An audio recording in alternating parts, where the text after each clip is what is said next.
Commander Jackson Blake pressed his face against the cold observation. Deck window of mining station Kepler-7, far beyond the industrial lights and humming machinery. Something moved in the crimson darkness of the alien world. For the past 3 weeks, the same figure had appeared at exactly 2,247 hours, standing motionless on the rocky ridge that overlooked their colony. The being was too far away to make out details, but its silhouette was unmistakably humanoid, yet somehow wrong in proportions that human eyes couldn't quite process. "Still watching the Watcher?" asked Lieutenant Torres as she joined him at the window. Her breath fogged the glass as she peered into the night. The colony's artificial atmosphere created a strange contrast against the hostile environment outside. Their protective dome, Kepler-7, was a harsh world of red stone and perpetual twilight, where the twin suns never seemed to provide enough warmth or light. Jackson nodded without taking his eyes off the distant figure. Something about its presence gnawed at him. In his 15 years of deep space assignments, he had learned to trust his instincts.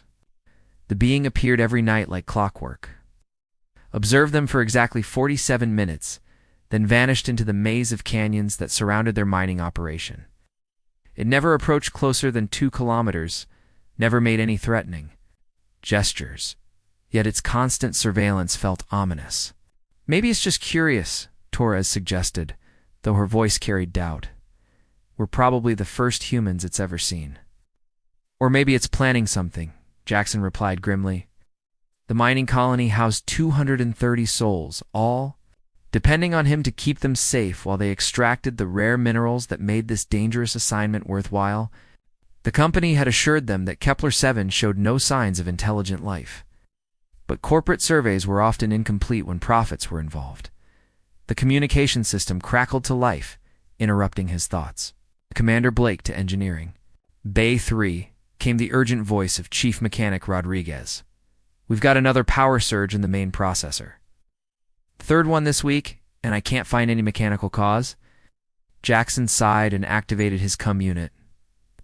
"On my way, Rodriguez." He turned to Torres. "Monitor our friend out there. If it moves any closer than usual, I want to know immediately." The walk through the colony's corridors revealed the strain their mysterious watcher was having on the crew. People spoke in hushed tones, glanced nervously at the windows, and jumped at unexpected sounds. The psychological pressure of being observed by an unknown entity was taking its toll on everyone's nerves. Engineering Bay 3 hummed with frustrated energy as Rodriguez and his team surrounded the massive mineral processor. The machine was their lifeline, converting raw ore into the refined materials that justified their presence on this desolate world. Without it functioning properly, their mission would fail. "Look at this, Commander," Rodriguez said, pointing to a series of diagnostic readings on his tablet. "Every surge happens at exactly the same time each night. 2,247 hours, just like clockwork." He paused and looked directly at Jackson. "That's when your mystery visitor shows up, isn't it?" The implications sent a chill down Jackson's spine. Either they were dealing with an incredible coincidence, or their silent observer possessed technology capable of interfering with human systems from a considerable distance. Neither possibility offered much comfort. "Have you tried shielding the processor against electromagnetic interference?" Jackson asked. "First thing we tried. These surges aren't electromagnetic. They're something else entirely, something our equipment wasn't designed to handle." Rodriguez wiped sweat from his forehead despite the cool air in the engineering bay. "Commander, I've been working with machines for 20 years, and I've never seen anything like this." As if summoned by their conversation, the lights throughout the facility flickered. Emergency power systems activated automatically, bathing everything in an eerie red glow that matched the planet's perpetual sunset. Through the engineering bay's window, Jackson could see the familiar silhouette taking its position on the distant ridge. "There it is again," whispered one of the junior engineers. "Right on schedule." Jackson made a decision that would change everything. "Rodriguez, I want you to monitor every system in the colony tonight. Record everything. If our visitor is causing these problems, I need proof." He activated the colony-wide communication system. All department heads report to the command center in 15 minutes. It's time we talked about our uninvited guest.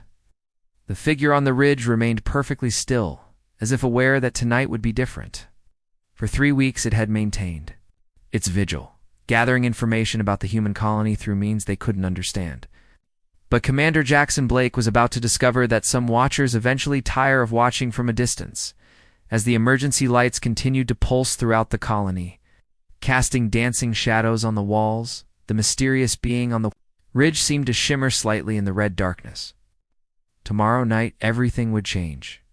Tomorrow night, the distance between watcher and watched would finally disappear. The storm hit Kepler-7 with unprecedented fury. Hurricane-force winds screamed across the barren landscape while lightning split the crimson sky in jagged patterns that hurt to look at directly. Commander Jackson Blake stood in the command center, watching their defensive shields strain against nature's assault. The colony's dome flickered under the electrical bombardment, creating moments of terrifying vulnerability. Structural integrity holding at 87%, reported Lieutenant Torres, her knuckles white as she gripped her workstation. But if this keeps up for another hour, we might have to evacuate to the lower levels. Through the chaos of wind and lightning, Jackson's eyes searched the ridge where their mysterious observer usually appeared. For the first time in 23 nights, the position remained empty. The violent storm had seemingly driven away their silent watcher, yet something felt wrong about its absence. Chief Rodriguez burst through the command center doors, his face pale with worry. "Commander, we've got massive system failures throughout the colony. Life support is fluctuating, the mineral processors are completely offline, and our communication array just went dead. We're completely cut off from Earth." Before Jackson could respond, the main lights died. Emergency power cast everything in that familiar red glow, but even those flickered uncertainly. Through the observation windows, the storm raged with supernatural intensity, as if the planet itself was trying to tear apart their small human outpost. Then she appeared. A figure materialized through the storm, walking steadily through winds that should have knocked any living being off their feet. As it approached the colony's main entrance, details became visible that made everyone in the command center freeze in stunned silence. The being was clearly female in shape but stood nearly 7 feet tall. Her skin possessed an ethereal quality that seemed to absorb and reflect light simultaneously. Most striking were her eyes, which glowed with soft silver radiance that cut through the storm's darkness. "Sir," Torres whispered, "she's heading straight for the main airlock." The being stopped just outside their defensive perimeter and raised one elongated hand. Suddenly, every screen in the command center activated simultaneously, displaying the same message in perfect English: "I must speak with your leader. Your colony is in grave danger." Jackson's mind raced through first contact protocols, but none of them covered situations like this. The being had been watching them for weeks, somehow interfering with their systems, and now approached during a storm that defied all weather predictions for this region. "Should we let her in, Commander?" asked Rodriguez, his hand hovering over the security controls. "She could have attacked us any time during the past 3 weeks," Jackson reasoned aloud. "If she meant immediate harm, why wait until now?" He made another decision that would reshape their understanding of the universe. Open the outer airlock, but maintain the inner seal. "I'll speak with her through the communication system." Being stepped into the airlock chamber with fluid grace, as the outer door sealed, the storm's howling became muffled, replaced by an almost supernatural quiet. She stood perfectly still, her silver eyes fixed directly on the command center's observation window, as if she could see through the reinforced walls. "I am Nyx." Her voice came through the communication system, melodic yet carrying an undertone of profound sadness. "I am the last exile of the Stellari, and you are in greater peril than you can possibly imagine." Jackson activated the two-way communication. "I'm Commander Blake. Why have you been watching us? And what danger are you talking about?" "Your mining operations have awakened something that should have remained dormant," Nyx replied. "Ancient war machines called the Devourers are approaching this system. They were created eons ago to eliminate all intelligent life, and your industrial activity has drawn their attention." Torres looked at her scanner readings with growing alarm. Commander, I'm detecting massive energy signatures at the edge of our sensor range. Multiple contacts, moving this way at incredible speed. Nyx continued, her luminous eyes never leaving the window. My people discovered the Devourers long ago and developed technology to hide from them. But when I suggested sharing this knowledge with younger races like yours, the Stellary Council branded me a traitor. They exiled me to wander the galaxy while they retreated to their hidden worlds. Why should we trust you? Jackson demanded. You've been interfering with our systems for weeks. I was studying your technology, trying to understand if humans possess the ingenuity to survive what is coming, Nyx explained. Your machines are primitive compared to Stellary devices. But there is something in human engineering that suggests adaptation beyond normal parameters. The storm outside began to subside, but the emergency lights continued their rhythmic pulsing. Through the clearing atmosphere, strange lights became visible in the distance. Moving with purpose across the alien landscape, the advanced scouts have arrived, Nyx said quietly. The main force will be here within 72 hours. Your weapons cannot harm them, your shields cannot stop them, and your fastest ships cannot outrun them. Rodriguez stepped forward. Then what's the point? If we can't fight them, run from them, or hide from them, why are you here? For the first time since her arrival, Nyx showed something resembling hope, because humans possess something, my people. Lost long ago. You adapt, you innovate, and you refuse to surrender, even when logic dictates defeat. She placed her palm against the airlock's inner door. I have spent 3 centuries in exile, watching civilizations fall to the Devourers. But perhaps together, we might find a way to do what has never been done before. Survive, Jackson whispered. More than survive, Nyx corrected. Perhaps even fight back. The lights on the horizon grew brighter, and the colony's sensors began detecting energy patterns unlike anything in their databases. Commander Blake looked. Around the command center at his crew's frightened faces. Then back at the exile who had chosen to approach them in their darkest hour. The colony's main conference room had never hosted a gathering quite like this one.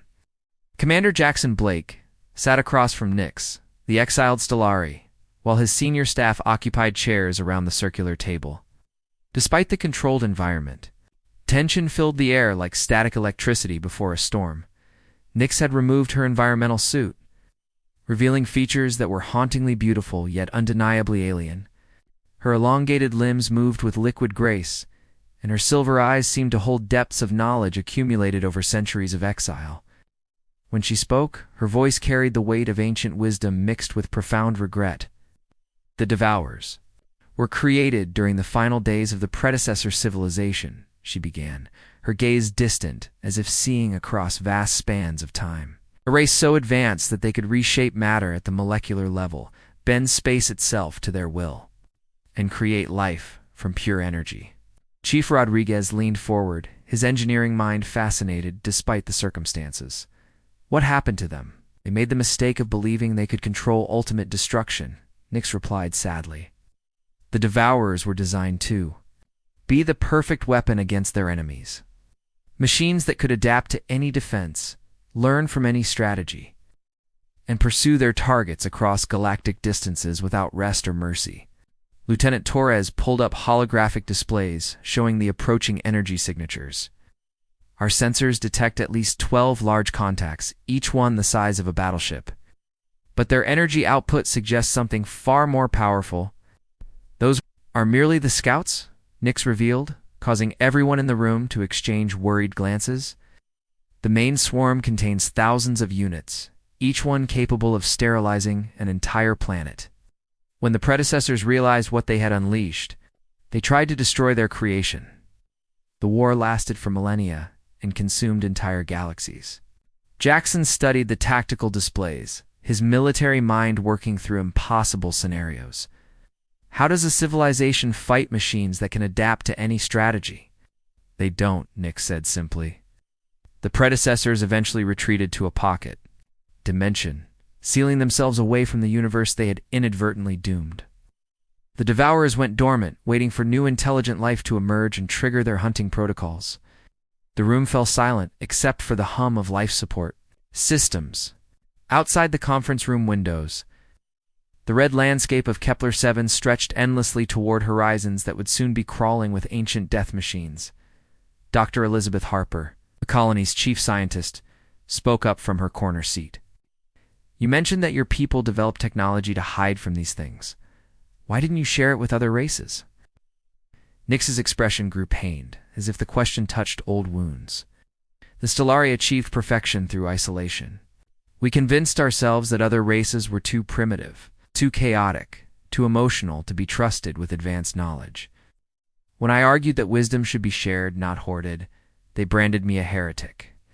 So they threw you out, Rodriguez said bluntly. They did more than that, Nix replied, touching a device at her throat that pulsed with soft light. This neural inhibitor prevents me from returning to stellary space or contacting my people directly. I am forever cut off from my own kind, condemned to wander among the very races they deemed unworthy. Torres looked up from her sensor readings with growing alarm. Commander, the advanced scouts have stopped moving. They're taking positions around our perimeter, but maintaining distance. They are studying you, Nix explained. Learning your technology, your defensive patterns, your behavioral responses. Each piece of data they gather makes the main force more effective when it arrives. Jackson stood and walked to the window, his reflection ghost-like against the alien landscape. He said humans possess something that might make a difference. What did you mean? Adaptability beyond logical parameters, Nix replied, also rising. From her seat, most civilizations follow predictable patterns of development. They create technologies, establish protocols, and then rely on those same methods when faced with new challenges. She moved to join him at the window, her presence radiating an otherworldly calm. But humans are different. You take existing tools and use them in ways their creators never imagined. You combine technologies that shouldn't work together. Refuse to accept limitations that other races consider absolute. Dr. Harper activated her tablet, displaying technical schematics. Are you talking about our tendency to jury-rig solutions? What we call creative engineering? It is far more than that, Nix said, her silver eyes brightening with something approaching excitement. Your mining equipment was designed to extract minerals. Yet I have observed your engineers modify the extraction beams for dozens of other purposes. Your communication systems were built for talking to Earth, but you have adapted them to monitor stellar phenomena. Your life support was created to sustain human life, yet you have adjusted it to process alien atmospheric components. Rodriguez grinned, despite their dire situation. We'd like to tinker with things. It drives the corporate efficiency experts crazy. That instinct to tinker, as you call it, may be the key to survival, Nix revealed. The Devourers are programmed to counter known technologies and standard tactical approaches, but they have never encountered a race that treats technology as raw material for constant invention. The lights dimmed briefly as another power fluctuation ran through the colony systems. Through the windows, strange geometric patterns began appearing in the sky as the scout units activated scanning beams that painted the landscape in shifting colors. How much time do we have? Jackson asked. 64 hours until the main force arrives, Nix calculated. Perhaps less, if the scouts determine you pose a significant threat. Torres stood up from her workstation, determination replacing fear on her face. Then we better start tinkering. The colony's main workshop had been transformed into something resembling a mad scientist's laboratory. Human engineers worked alongside Nix, combining technologies that had never been designed to function together. Sparks flew from welding torches, while computer screens displayed equations that pushed the boundaries of known physics. Commander Jackson Blake watched his people work with a mixture of pride and terror. In less than 40 hours, they had accomplished what should have taken months of careful research and development. Mining lasers had been reconfigured into weapon systems. Communication arrays had become sensor networks, and life support processors had been modified to generate energy shields. The power coupling is holding steady, reported Rodriguez, his hands deep in the guts of a converted excavation unit. But I still don't understand how Stellari energy crystals can interface with our fusion reactors. Nix moved between the workstations with fluid grace, her advanced knowledge guiding human ingenuity toward solutions that neither race could have achieved alone. Your fusion technology creates crude but stable energy output. Our crystals can focus and amplify that output exponentially. The combination should be impossible, but human engineering makes the impossible merely difficult. Dr. Harper looked up from her calculations, excitement overriding exhaustion in her voice. The theoretical energy output from this hybrid system exceeds anything in our databases. We might actually be able to damage these devourer machines. Through the workshop windows, the red sky of Kepler-7 had taken on an ominous quality. Strange lights danced between the clouds as the scout units continued their surveillance patterns. Everyone could feel the weight of the approaching deadline pressing down on them like a physical force. Lieutenant Torres burst through the workshop doors, her face pale with urgency. "Commander, our perimeter sensors are detecting movement. The scout units are advancing to closer positions." Jackson activated his communication device. "All stations report status on defensive preparations." Voices crackled back from positions throughout the colony. "Engineering Bay 2, ready with modified mining charges. Observation Post Alpha has converted telescope array into targeting system. Medical facilities standing by with emergency protocols." Nyx paused in her work, her silver eyes reflecting something that might have been respect. "Your people face impossible odds with courage that astounds me. In 3 centuries of exile, I have never witnessed such determination in the face of certain annihilation." "Maybe that's because we're too stupid to know when we're beaten," Rodriguez said with dark humor. "Or maybe," Jackson replied, "we just refuse to go down without a fight." The workshop's main screen activated suddenly, displaying tactical information that made everyone freeze in stunned silence. Dozens of new contacts had appeared at the edge of sensor range, moving toward Kepler-7 at incredible speeds. The main devourer force had arrived ahead of schedule. 12 hours early, Torres whispered. "They must have detected our modifications to the colony systems." Nyx's expression grew grim as she studied the sensor data. "The adaptation rate is accelerating. They're learning from our preparations and adjusting their approach accordingly." Harper frantically worked at her computer terminal, running calculations that would determine their fate. "Even with all our modifications, we can't generate enough firepower to stop that many units. The energy requirements alone would overwhelm our reactor systems." The room fell silent except for the hum of machinery and the distant rumble of thunder. From the approaching storm front, everyone looked to Commander Blake. Waiting for orders that might be the last he would ever give, Jackson walked to the center of the workshop, his gaze taking in the faces of his crew and their unlikely alien ally. "Nyx, you said the Devourers were designed to counter known technologies and standard tactical approaches. What if we don't fight them directly? Explain," she requested, her attention focused entirely on his words. "Every military strategist knows that the best way to defeat a superior force is to avoid fighting on their terms," Jackson continued, his mind racing through possibilities. "Instead of trying to destroy them with superior firepower, what if we make them destroy themselves?" Rodriguez caught on first, his engineering instincts following the logic. "A trap. Use their own adaptation abilities against them." "The Devourers learn from every encounter," Nyx said slowly, understanding beginning to dawn in her silver eyes. "If we could feed them false information, convince them to adapt in the wrong direction." Dr. Harper's fingers flew across her keyboard as she accessed the colony's geological survey data. "The mineral deposits we've been mining contain unstable isotopes. If we could trigger a chain reaction in the planetary crust, we'd turn the entire planet into a weapon," Torres finished, her voice filled with awe and horror at the implications. Nyx studied their faces with growing amazement. "You would sacrifice your colony, your mission, everything you came here to accomplish, for a chance to stop these machines?" "It's not just about us," Jackson replied. "If the Devourers aren't stopped here, they'll move on to inhabited systems. Billions of lives hang in the balance." The exiled Stellari was quiet for a long moment, her ancient eyes reflecting depths of emotion that spanned centuries of loneliness and regret. When she finally spoke, her voice carried a quality that none of them had heard before: hope and Let us give them a lesson in adaptation that they will never forget.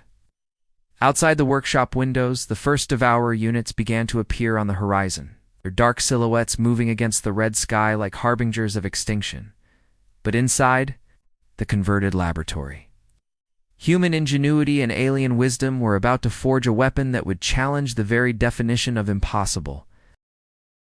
The final battle for Kepler-7 began not with explosions and energy beams, but with silence. Commander Jackson Blake stood in the colony's command center, watching the Devourer forces surround their position with mechanical precision. Hundreds of the ancient war machines had taken strategic positions across the landscape, their dark forms creating geometric patterns that spoke of intelligence beyond normal comprehension. "All systems show green," reported Lieutenant Torres, though her voice carried the tension that everyone felt. "The decoy installations are broadcasting false energy signatures, and our real defensive positions remain hidden." Nyx stood beside the human officers, her silver eyes fixed on displays, showing the enemy formations. "The Devourers are analyzing our apparent defensive strategy. Each scan they perform feeds data into their adaptation protocols."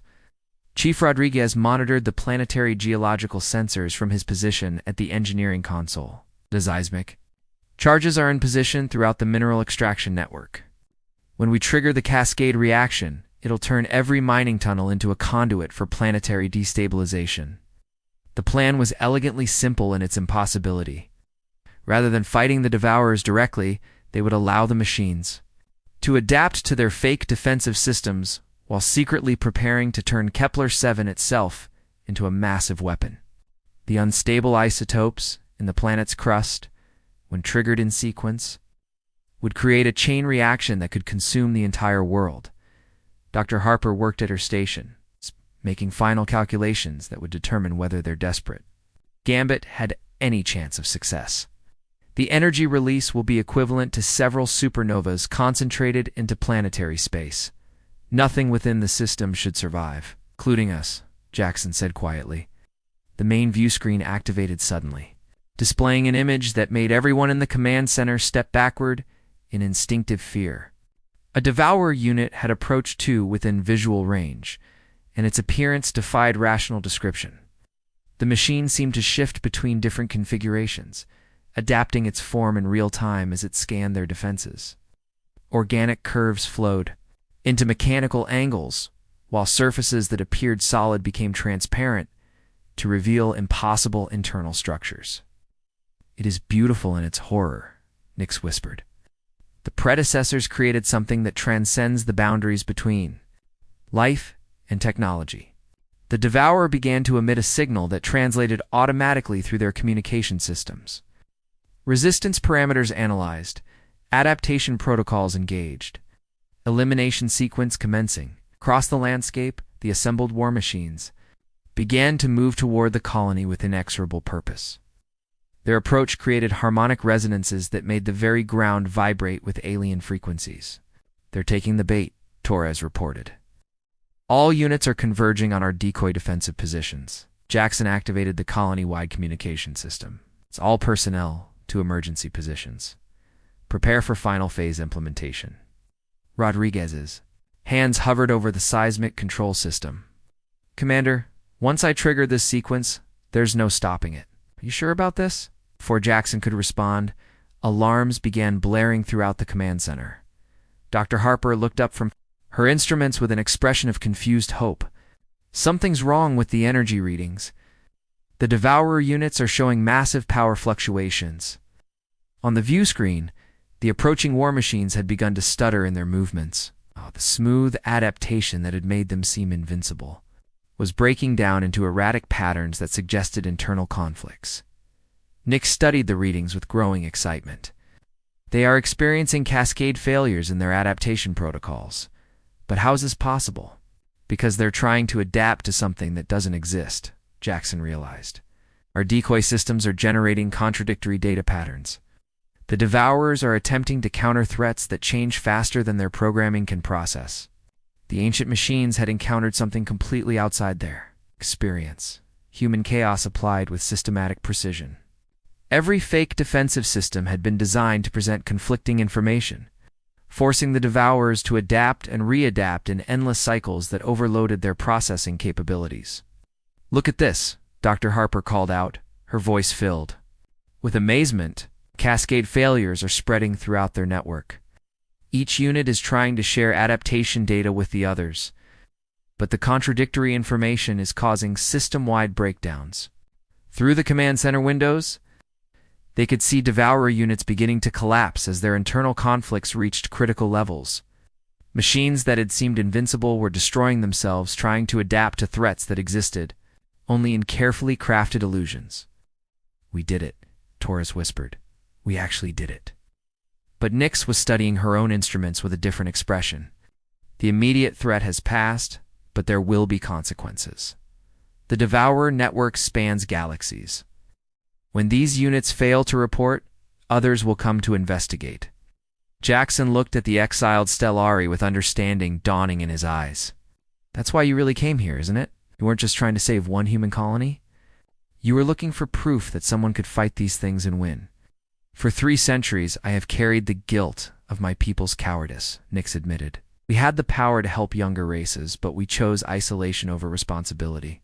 Today, you have shown that wisdom and courage can overcome even impossible odds." Rodriguez powered down the seismic charges, his relief visible in every movement. "So what happens now?" Nyx activated a communication device that had remained dormant since her exile began. For the first time in centuries, she sent a signal towards Stellari space. "I send word to my people that they were wrong, that sharing knowledge and standing together is not weakness, but the greatest strength any civilization can possess." The response came faster than anyone expected. Other Stellari signals began appearing throughout the galaxy as the news of humanity's victory spread. Races that had hidden in fear for millennia began to emerge from their isolation. "Commander." Blake stood on the observation deck where he had first spotted Nyx, watching from the distant ridge. The alien landscape looked the same, but everything had changed. Humanity had fought their first galactic war and emerged victorious, not through superior firepower, but through the same ingenuity and determination that had carried them from cave paintings to starships.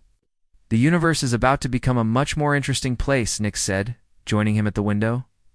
"Good," Jackson replied. "We humans have always preferred interesting to easy."